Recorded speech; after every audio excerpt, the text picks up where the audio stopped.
Hi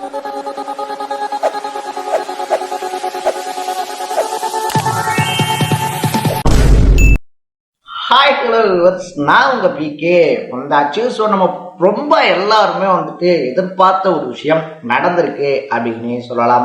so பொதுவாக இந்த election டைம்ல இருந்தே வந்துட்டு பார்த்தோம் அப்படின்னா தாவேக்காவுக்கு வந்துட்டு மக்களுடைய ஆதரவெல்லாம் இருக்கு அப்படின்னு சொல்லி இருந்தாலும் கூட 18 to 35 அந்த கேட்டகரி ஓட்டர்ஸ் வந்துட்டு டெஃபினட்டா டிஎம்கே இருக்கு இல்லையா, டிஎம்கே வந்துட்டு வரக்கூடாது அப்படின்றத முடிவு பண்ணி டிவிகேக்கு போட்டாங்க அப்படின்றது தெளிவா தெரிஞ்சுச்சு.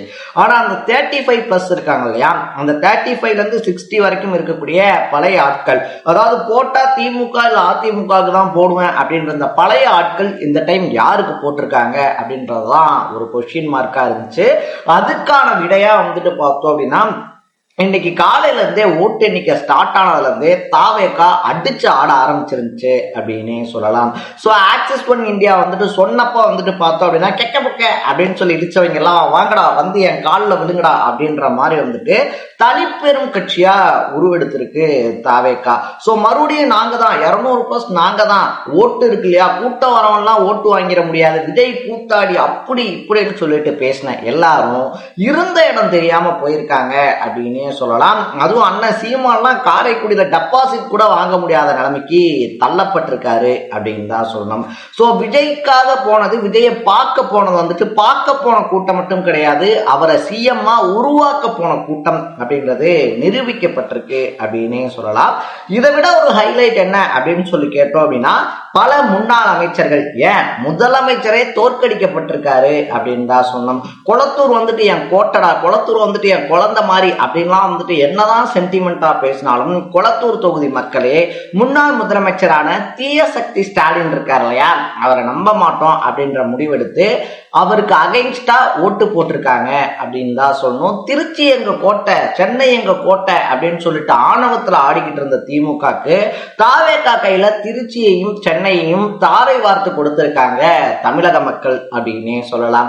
முஸ்தபாலாம் ஒரு கேண்டிடேட்டு, ராஜ்மோகன்லாம் ஒரு கேண்டிடேட்டு, இவங்களெல்லாம் ஜெயிச்சு என்னப்பா இது, நீங்க வந்துட்டு ஒரு 4-5 சீட்டு ஜெயிச்சாலே பெருசு, இதுல உத்தேச அமைச்சர் பட்டியெல்லாம் விட்டு விளையாடிக்கிட்டு இருக்கீங்களா அப்படின்னு சொன்ன எல்லா மூஞ்சிலையும் கரிய பூசுற மாதிரி பிடிஆருக்கு அகைன்ஸ்டா முஸ்தபா, எழும்பூர்ல ராஜ்மோகன், அதை தாண்டி வந்துட்டு பார்த்தோம் அப்படின்னா அன்பில் மகேஷ் பையாமல் இருக்கார் இல்லையா, அவருக்கு அகைன்ஸ்டா நாவல்பட்டு விஜி அப்படின்னு சொல்லிட்டு மூத்த அமைச்சர்கள் எல்லாம் முகத்துல கரிய பூசுற அளவுக்கு தோல்வியால சுருட்டப்பட்டிருக்காங்க அப்படின்னு தான் சொல்லணும்.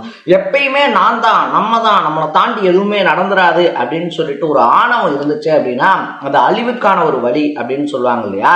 மக்கள் தங்களுடைய பிரச்சனையை தீர்ப்பாங்க அப்படின்னு சொல்லி ஒரு நம்பிக்கையில ஒரு கவர்மெண்ட்டை தேர்ந்தெடுக்கும் போது அந்த கவர்மெண்ட்டே மக்களுக்கு ஒரு ரொம்ப பெரிய பிரச்சனையா மாறுச்சுன்னா என்னவா இருக்கும் மக்களுடைய மனநிலை அப்படின்றதுதான் இப்ப தெள்ள தெளிவா வெளிப்படுத்தப்பட்டிருக்கு அப்படின்னு சொல்லணும்.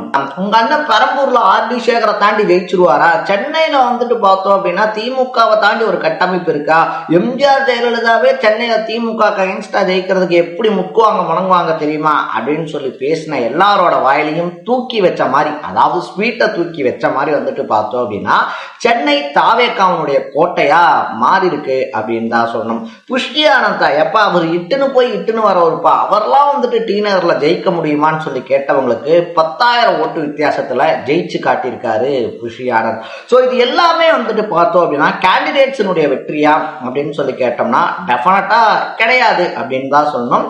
அதனால வந்துட்டு கேண்டிடேட்ஸ் உழைக்கலையா, தாவேக்காவுடைய கேண்டிடேட்ஸ் உழைக்கலையா அப்படிலாம் சொல்லி கேட்டோம்னா அப்படிலாம் கிடையாது, அவங்க எல்லாருமே வேலை பார்த்தாங்க.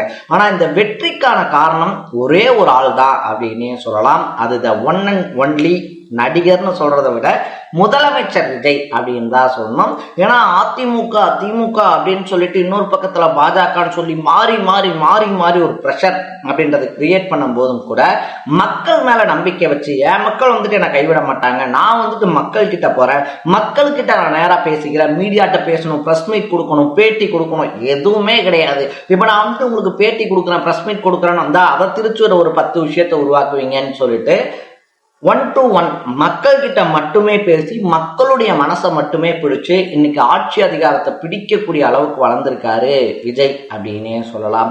இன்னொரு பக்கத்துல இந்த வெற்றியில ரொம்ப பெரிய பக்கபலம் அப்படின்றது 2 பேருக்கு டெஃபினட்டா இருக்கு. ஒன்னு ஆதவ் அர்ஜுனா, இன்னொன்னு KA செங்கோட்டையன் அப்படின்னு தான் சொல்லணும்.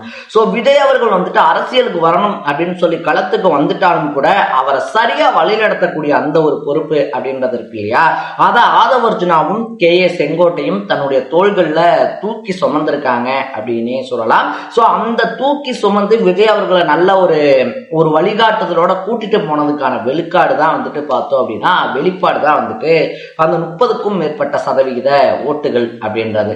சோ காலையில வரைக்குமே ஓட்டு என்ற வரைக்குமே நம்ம தான் அப்படின்னு சொல்லிட்டு ஆணவத்துல இருந்த திமுக என்ன பண்றது அப்படின்னு சொல்லி தெரியாம ஆடி போயிருக்காங்க.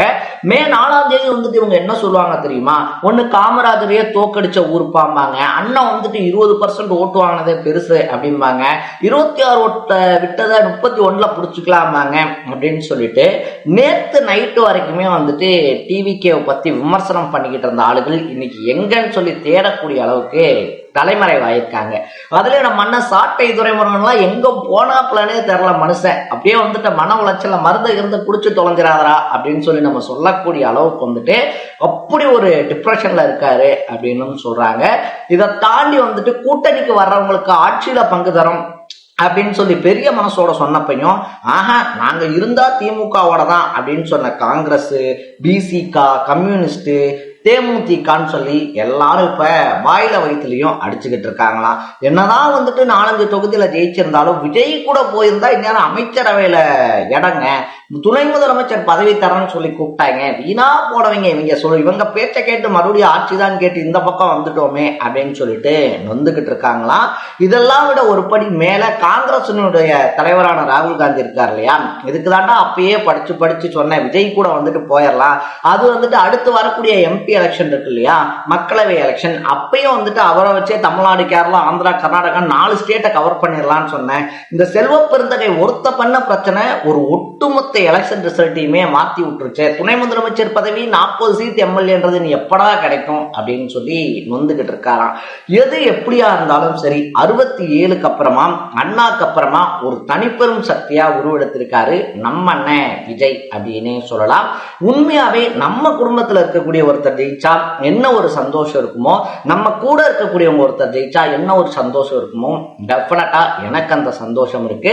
சோ அண்ணனுடைய இந்த வெற்றியை பத்தி நீங்க என்ன நினைக்கிறீங்க அப்படின்றத கமெண்ட் பண்ணிட்டு மறக்காம சேனலை ஃபாலோ பண்ணி சப்ஸ்கிரைப் பண்ணிக்கோங்க. நாளைக்கு இதே மாதிரி இன்னொரு இன்ட்ரெஸ்டிங்கான வீடியோவோட சந்திக்கலாம். Bye by.